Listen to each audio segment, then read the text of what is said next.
Prisrčen pozdrav v družbi Sportkluba, prisrčen pozdrav v družbi Prve lige Telemach. Slovenski prvoligaški nogomet je pretekli konec tedna po dolgem premoru na polno zaživel. Videli smo ogromno odličnih tekem, na lestvici pa kar 8 premikov. No in prav pri lestvici začnimo to oddajo. Vodilna Olimpija v 21. krogu še povečala svojo prednost in ima zdaj pred novim najbližjim zasledovalcem Celjem 14 točk naskoka. Na tretje mesto se je povzpel Maribor, ki mu za točko sledi Koper. V boju za evropske vstopnice pa sta seveda še Mura in Domžale, ampak slednja zdaj nekoliko že zaostajata za 4 točke za omenjenimi konkurenti. Na dnu lestvice je prišlo do velikih premikov. Tabor je s presenetljivo zmago v Domžalah skočil na 8. mesto, Gorica je 9., Radomlje pa zadnje. Preverimo, kaj nas čaka v 22. krogu. Sobota bo prinesla 3 tekme, najprej se bodo v boj za točke podali Sežanci in Celjani, nato sledi obračun med Radomljami in Muro, za konec sobotnega druženja pa še Sportklubova tekma kroga med Gorico in Koprom, torej primorski derbi. Nedelja prinaša še 2 tekmi in jasno tudi vrhunec tega kroga. Najprej bomo pospremili obračun med Bravom in Domžalami, nato pa sledi večni derbi med Mariborom in Olimpijo v Ljudskem vrtu. Najprej se bomo posvetili tekmi vseh tekem v slovenski ligi. Od povratka Olimpije med elito bo to 55. večni derbi. Mariborčani so imeli na medsebojnih tekmah dolgo izjemno prednost, ki pa se v zadnjih sezonah topi. Lani aprila so vijoličasti v pohodu na naslov prišli do svoje edine zmage proti večnemu rivalu na zadnjih 12 tekmah in sploh prve domače zmage po 17. novembru 2017. Rivala sta se v tej sezoni pomerila v 4. in 13. krogu, obe tekmi pa je dobila Olimpija. V Ljudskem vrtu so zmaji slavili z 2-0, v Stožicah pa se je tekma končala z minimalno zmago gostiteljev. Za aktualne prvake je nedeljski derbi zadnja možnost, da vsaj nekoliko pritisnejo na vodilno ekipo lige in morda načnejo sicer izredno samozavest varovancev Alberta Riere. Pri Olimpiji so se odločili, da se bodo do petkove novinarske konference povsem izolirali, zato si lahko samo osvežimo spomin s tem, kako je Albert Riera o večnem derbiju razmišljal po tekmi z Bravom. Well, it will be a derby. Is always a derby. It's one of the game that we have in red in our calendar, and we'll try to win. This is the way how we are heading every game, and we'll try to go there to win the 3 points. We play against them twice, we beat them twice, so keep going. Maribor je spomladanski del začel z veliko zmago v Kopru, kjer smo se lahko na lastne oči prepričali, kaj pomeni vrnitev Josipa Iličiča za slovenski nogomet. Na Bonifiki so ga podpirali tudi privrženci Atalante, zvezdnika pa zdaj čaka sploh njegov prvi večni derbi v karieri. Kar se tiče Maribora, smo za napoved poprosili trenerja, tako da prisluhnimo, kaj je o večnem derbiju povedal Damir Krznar. Pripravljamo i komaj čakamo. Izuzetno očekujemo izuzetno lijepu utakmicu. Sigurno rasterećenu Olimpiju koja ima veliku prednost, nas krvoločne i željne osvete, željne barem jednog velikog skalpa. Da li će to biti dovoljno za nekakav povratak, odnosno da poremetimo Olimpiju u slučaju naše pobjede, da ih malo bacimo na koljena pa eventualno nam se još neko pridruži. Nećemo ići tako daleko i špekulirati, gledamo utakmicu po utakmicu. Prva sljedeća najbitnija, ova zaista vrlo bitna, velik derbi, očekujem punu posjetu, pun ljudski vrt, vjerujem fair sportsko navijanje, isto tako i fair borbu na terenu, ali sigurno da će biti onako do posljednje kapi krvi. V pričakovanju derbija se vedno veliko govori tudi o sodnikih, ki morajo biti na takšnih tekmah pripravljeni na vse. V nedeljo bo pravico delil 34-letni David Šmajc. Za kranjskega sodnika bo to 3. večni derbi v karieri in drugi v nizu v štajerski prestolnici. Pravico med vijoličastimi in zmaji je delil že lani avgusta v 4. krogu, ko so zmaji v Mariboru slavili z 2-0.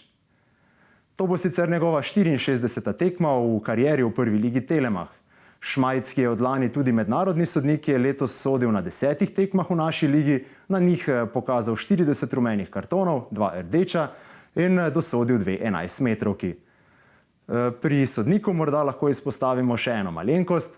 Čeprav so derbiji tekme z visoko intenziteto, je Šmajc na prvih 2 skupno pokazal le 6 rumenih kartonov, vse nogometaše Maribora. Na prvih dveh derbijih ni bil prisiljen v to, da bi izvlekel rdeči karton. Ob večnem derbiju nas ta konec tedna čaka še primorski derbi. To bo že 85. medsebojni obračun dveh nekdanjih prvakov v slovenski ligi. Gorica se je na uvodu v pomlad na tekmi z Radomljami rešila v samem finišu tekme, medtem ko so Koprčani doma izgubili proti Mariboru. Motivacije na eni in na drugi strani ne bo manjkalo, da se bo v novogoriškem športnem parku iskrilo, pa potrjujejo zadnje medsebojne tekme. Na zadnjih 5 je bilo vselej zelo napeto, videli smo kar 3 remije in po eno zmago Kopra ter Gorice. Za napoved vročega primorskega derbija, ki ga bomo na Sportklubu obogatili s studijskim delom, smo poklicali v oba kluba. Prvi je v naši družbi kapetan vrtnic Etienne Velikonja, strelec na zadnjem primorskem derbiju, ki se je končal z izidom 1-1. Etienne, lep pozdrav. Glede na vašo preteklost, glede na vašo povezanost z Gorico, na kaj najprej pomislite, ko slišite primorski derbi? Pa dobro, vedno so bile to dobre tekme s Koprom, v preteklosti tudi s Primorjem, normalno, in seveda, da si kot član Gorice vedno želim, da moja ekipa zmaguje in da to nekako prinaša tudi veselje ljudem na naših koncih. Pomlad ste odprli z remijem proti Radomljam, so se pa karte v boju za obstanek zaradi zmage Tabora povsem premešale. Kako ste videli uvodni spomladanski krog? Ja, z našega vidika sigurno ne moramo biti najbolj zadovoljni, ker smo si želeli osvojiti vse 3 točke, sploh glede na to, da smo igrali doma.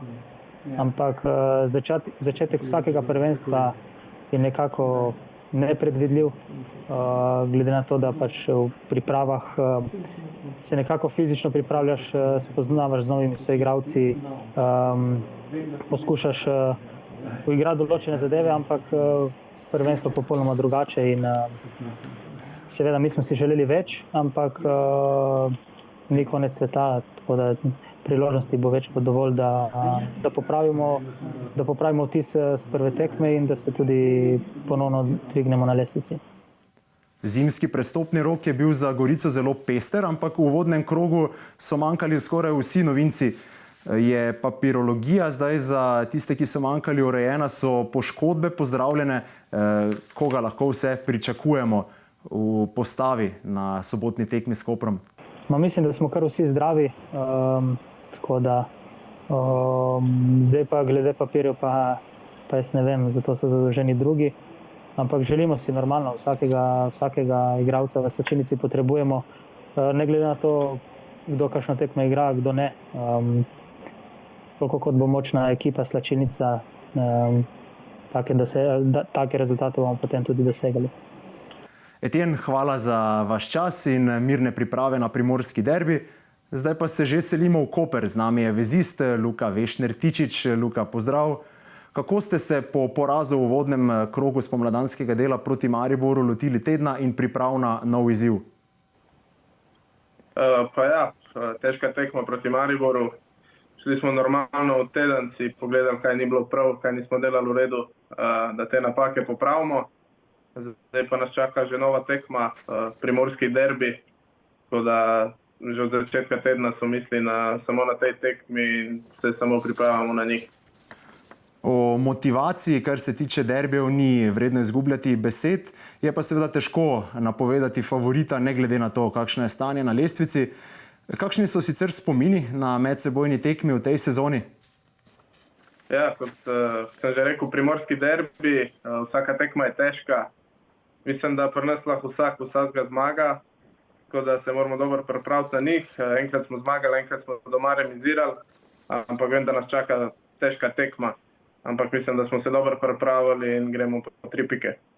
Vaš trener Zoran Zeljković je v oddaji Pod prečko zelo slikovito opisal, da še vedno verjame, da se da Olimpijo ujeti, ne glede na to, da se to sliši noro.